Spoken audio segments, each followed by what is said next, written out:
О том, что человеку следует отречься от мира вследствие зол, которые он творил раньше, и от всего сердца обратиться к Богу.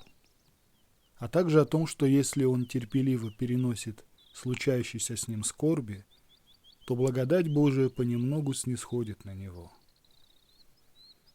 Когда человек обратится к благу, отречется от зла, предаст себя познанию самого себя, начнет раскаиваться в том, что он совершил во время небрежения своего, и искать всей душой Бога, тогда благой Бог даст ему печаль о соделанном. А после этого, опять по милосердию своему, Бог дарует человеку умерщвление тела в постах и бдениях, отвержение материальных вещей, перенесение поношений, ненависть ко всякому телесному покою и любовь к плачу о грехах своих.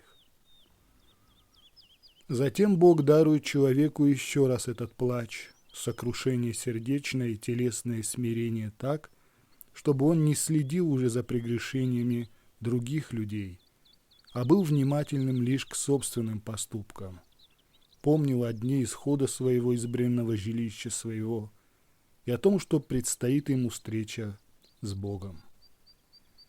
Пред очами сердца его также предстают мучения грешников в аду и почести, которых удостоятся возлюбившие Бога.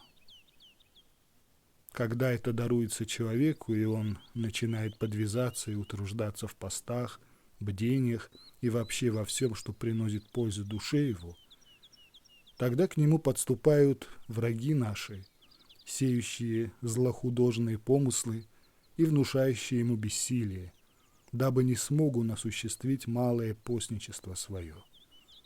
Они заставляют его ощущать длительность времени, нашептывая: «Сколько времени еще ты будешь терпеливо нести труд сей, ведь тело твое уже стало совсем немощным?»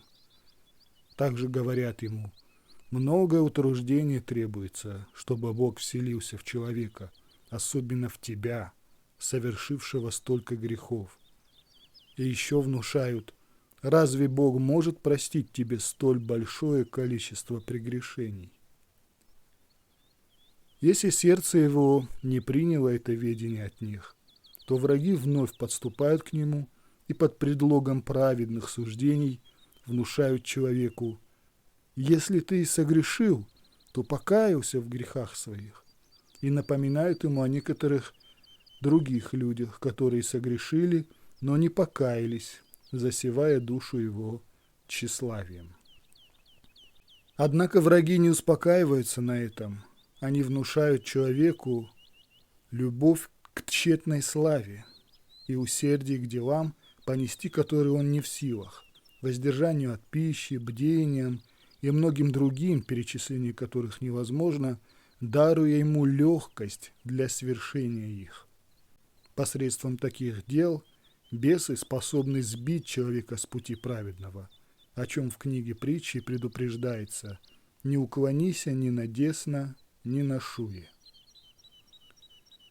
Если же благой Бог видит, что сердце человека не последовало ни за одним из этих приражений, потому что написано: «Искусилося сердце мое, посетилося ночью, искусил меня, если не обретися во мне неправда». Почему сказано ночью, а не днем? Потому что речь идет о кознях врага, о чем возвещает и апостол Павел, говоря, что мы не сыны ночи, но сыны дня, поскольку Сын Божий есть день, а дьявол — ночь. Если же сердце преодолевает эти искушения и брани, то на человека начинает навлекаться брань блуда и сластолюбие. В борениях с этими искушениями сердце часто ослабевает так, что считает невозможным для себя делом блюсти чистоту свою. А враги, между тем, как было сказано, внушают человеку помыслы о продолжительности времени его трудов и о прочем.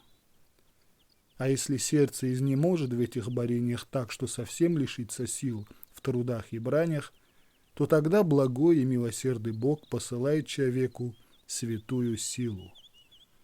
Он укрепляет сердце его, даруя ему плач, радость и отдохновение так, что человек становится сильнее врагов, которые, не желая того, боятся обитающей в нем силы. Об этом громогласно заявляет и апостол Павел. «Подвязайтесь, и вы примете силу». Это и есть сила, которая изрекает апостол Петр. Наследство нетленные, неувядаемые, хранящиеся на небесах для вас, силою Божию через веру соблюдаемых. Далее, когда Бог видит, что сердце подвижника укрепилось против врагов, тогда он мало-помалу отнимает от него свою силу и попускает врагам сражаться с ним посредством различных видов невоздержанности, похоти очей, тщеславия и гордыни, так что человек оказывается подобным лишенному руля кораблю, который бьется о скалы то там, то здесь. Когда же сердце человека вновь начинает изнемогать в этих бранях и искушениях, исходящих от врагов, тогда благой Бог, пекущийся о творении своем, еще раз посылает святую силу и укрепляет сердце, душу, тело и остальные части естества подвижника членами утешителя, поскольку сам Господь говорит: «Возьмите иго мое на себя и научитесь от меня, ибо я кроток и смирен сердцем». И тогда благой Бог начинает отверзать очи сердца, дабы человек познал, что Бог есть именно тот, кто укрепляет его. Человек познает, что одному Богу следует воздавать честь со многим смирением и сокрушением сердечным, как глаголит Давид: «Жертва Богу, дух сокрушен».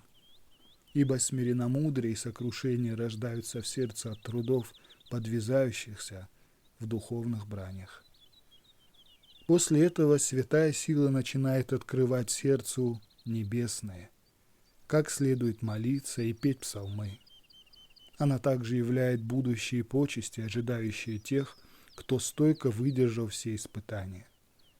Для подвижника становится ясным, что сколько бы трудов ни понес человек, они ничтожны по сравнению с дарами, данными ему Богом, о чем и апостол изрекает: «Нынешние временные страдания ничего не стоят в сравнении с той славою, которая откроется в нас».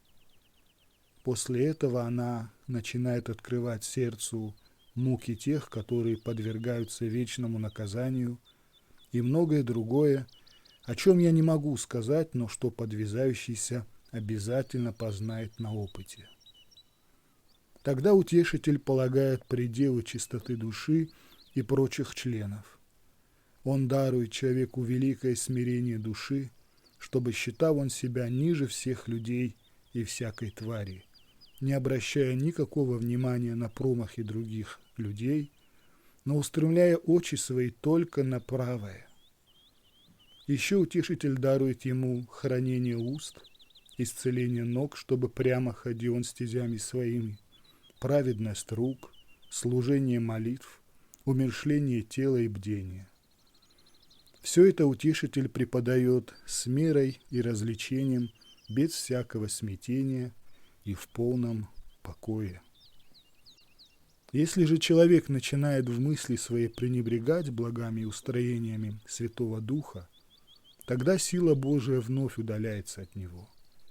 Затем опять брани и смущения вторгаются в сердце, а телесные страсти, возбуждаемые внутренними волнениями, посеянными в нем врагами, приводят его в смятение. Однако, если сердце его обратится к Богу, и он усвоит заповеди Духа, то опять обретет познание о необходимости постоянного пребывания с Богом. Это и есть отдохновение его, о котором говорится: «Господи, воззвах Тебе и исцелил Моисей». Итак, мое окончательное мнение следующее. Если человек не стяжает великое смирение в сердце и теле своем, так, чтобы в любом деле не оценивать себя высоко, чтобы спокойно приносить всякое оскорбление, во всем принуждать себя, ежедневно иметь перед лицем своим смерть свою, отрекаться от материальных и плотских вещей, то он не сможет сохранить заповеди Духа.